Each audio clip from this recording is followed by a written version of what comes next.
Mais comment Pierre Gasly a-t-il réussi à gagner un Grand Prix de F1 dans une AlphaTauri? Grand Prix d'Italie 2020. Une saison bizarre car perturbée par le Covid, dominée de la tête et des épaules par Lewis Hamilton et Mercedes. Mais à Monza, tout devient complètement zinzin. Gasly part 10e. Le départ se passe correctement. Au 19e tour, il rentre au stand, juste avant qu'un incident déclenche une voiture de sécurité. Hamilton pit, les pilotes souhaitent alors s'arrêter aussi, mais surprise, la pit lane est fermée à cause de la voiture qui est garée à son entrée. Bénéf pour Pierre, Lewis va lui prendre une pénalité. Tout le monde se regroupe et quand les leaders s'arrêtent, Pierre ressort 3e.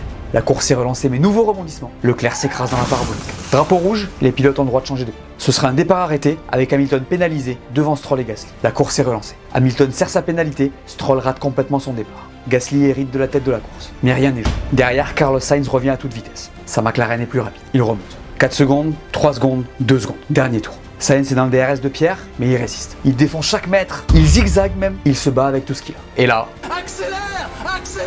Il va chercher la victoire. Premier Français à gagner depuis 24 ans. Un an après avoir été rétrogradé de chez Red Bull, un an après la tragique perte de son ami Antoine Hubert. Ce jour-là à Monza, Pierre Gasly a écrit l'une des plus belles pages d'histoire de la Formule 1 française. Et il l'a fait dans une AlphaTauri.